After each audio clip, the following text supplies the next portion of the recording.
University का ताना बाना पूरा ध्वस्त हो जाए, उसको एक रंगी बना दें हम, उसमें अंडरग्राउंड अनरजिस्टर्ड लोग शामिल हो जाएं। ये पिछले जब से भारतीय जनता पार्टी की सरकार आई है तब से हो रहा है। और फिर शुरुआत कहां से होती है? क्योंकि आप नहीं चाहते कि देश के गरीब लोग पढ़ें लिखें आगे बढ़ें। सरकार ने सबसे पहले हमला किया प्राइमरी स्कूल पर, और प्राइमरी स्कूल कितने बंद किए हैं आपने? जहां से बच्चे की शिक्षा की यात्रा शुरू होती है। एक गरीब परिवार का बेटा बच्चे कहां से पढ़ करके निकलते हैं? सबसे पहले प्राथमिक शिक्षा सरकारी स्कूलों से पढ़ करके निकलते हैं। हमारे बहुत सारे माननीय सदस्य होंगे, वो उन्हीं प्राथमिक विद्यालयों से पढ़ करके आज इस सदन तक पहुंचे होंगे। आपने सबसे पहले स्कूलों पे हमला किया, और प्राइमरी से लेकर के नौकरी तक पे आपने हमला किया है। युवाओं के भविष्य पर आपने चोट पहुंचाने का काम किया है। और जो प्राइमरी स्कूल जो आपने बंद किए हैं, वो इसीलिए बंद किए हैं आपने कि पिछड़े, दलित और गरीब के वर्ग के परिवारों के बच्चे पढ़ लिख न जाएं। क्योंकि आज भी अगर हम देखते हैं प्राइमरी स्कूल में कौन पढ़ने जा रहा है? सबसे समाज के गरीब परिवार के बच्चे पढ़ करने जा रहे हैं। सबसे पहला हमला आपने वही किया, और इसीलिए किया क्योंकि नींव पर ही अगर हमला होगा तो ये आगे नहीं बढ़ पाएंगे। जो आंकड़े सरकार के बताए गए हैं, 1 लाख से ज्यादा सरकारी प्राइमरी स्कूल बंद कर दिए सरकार ने। और अगर ये बात गलत है तो हमें उम्मीद है सरकार इस पर भी जवाब देगी। और अगर हम आंकड़े निकालें तो जो आंकड़े दिखाई दे रहे हैं, यूपी में सबसे ज्यादा प्राइमरी स्कूल बंद हुए हैं। और ये सरकार के आंकड़े हैं कि 7 लाख से ऊपर विद्यालय थे जो अब 6 लाख रह गए हैं। और यूपी में तो सबसे ज्यादा बंद हुए हैं। उत्तर प्रदेश में 26,386 सरकारी प्राइमरी स्कूल बंद कर दिए सरकार ने। और केवल प्राइमरी स्कूल बंद नहीं किए हैं, नौकरी पे भी हमला किया है। 69,000 शिक्षक भर्ती को लेकर के बड़े पैमाने पर घोटाला किया गया। और घोटाला इतना बड़ा है कि वो सभी कोर्टों में गए हैं और पिछले कई वर्षों से आंदोलन कर रहे हैं। कोई स्थान नहीं बचा अध्यक्ष महोदय जहां पर वो शिक्षक भर्ती के लोग न गए हों। मंत्रियों के यहाँ गए हैं, आंदोलन किया है, हाई कोर्ट गए हैं, सुप्रीम कोर्ट गए हैं। लेकिन देखिए सरकार भी कमाल की है कि सरकार उनको नौकरी नहीं देना चाहती। और इसलिए नौकरी नहीं देना चाहती है क्योंकि उन्हें भर्ती गलत की है। और भर्ती में जिन लोगों का अधिकार छीना है, वो सबसे ज्यादा पिछड़े और दलित परिवार के बेटे, जिनका अधिकार इस सरकार ने छीना है। और ये अगर बात नहीं ठीक है तो हमें उम्मीद है कि सरकार इसका भी जवाब देगी। माध्यमिक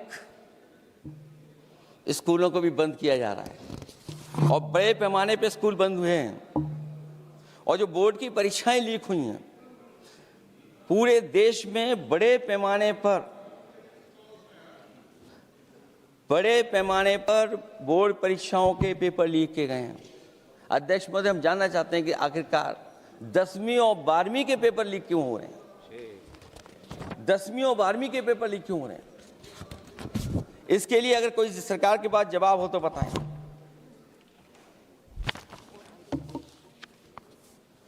और जो बच्चियों ने जान दी है नीट की परीक्षा में, जब परीक्षा का पेपर लीक हो गया है, अध्यक्ष महोदय, मैं अपनी तरफ से, पार्टी की तरफ से और सभी की तरफ से उन्हें श्रद्धांजलि देता हूं। और हमें उम्मीद है कि सरकार उन बच्चों की मांग मानेगी जिन बच्चों ने ये शर्त रखी है कि उनके परिवार के लोगों को 1 करोड़ मुआवजा दिया जाए।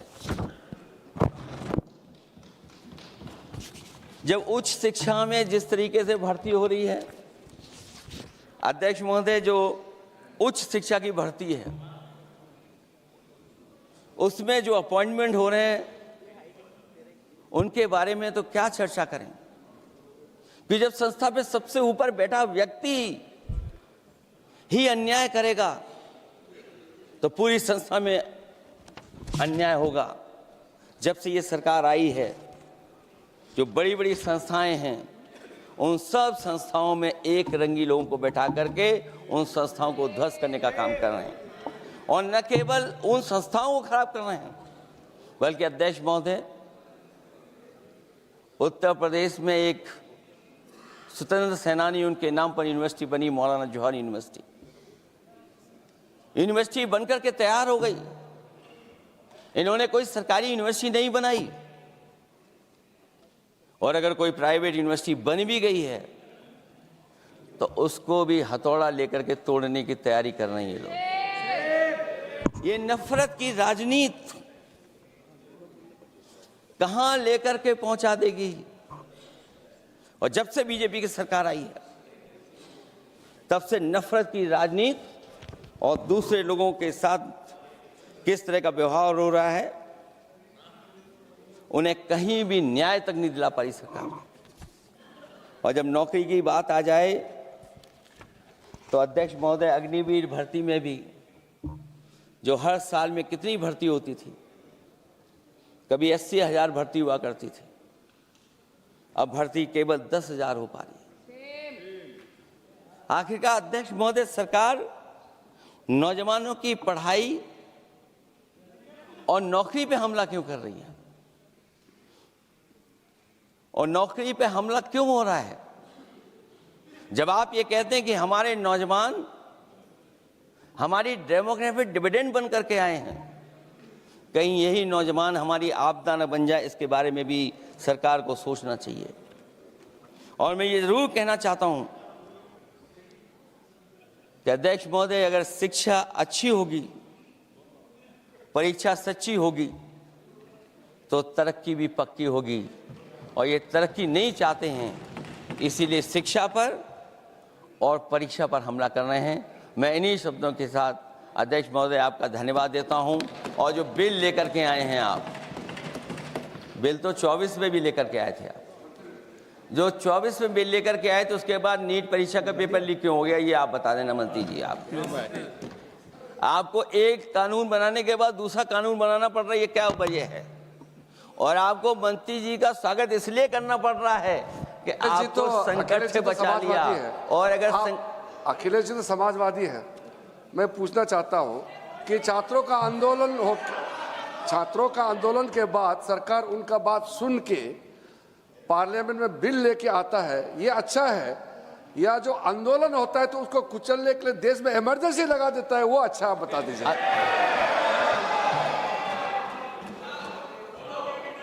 अध्यक्ष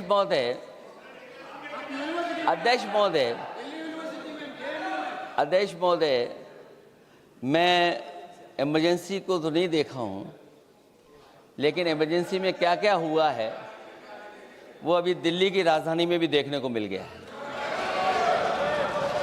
आंसू के गैस के गोले और लकड़ी में लगा हुआ कुछ कील का और कांटे की चीजें, उस समय करंट नहीं लगाया जाता था, इस बार करंट लगाया गया। तो ये इमरजेंसी के बराबर ही हुआ है हमला, कम नहीं है इमरजेंसी।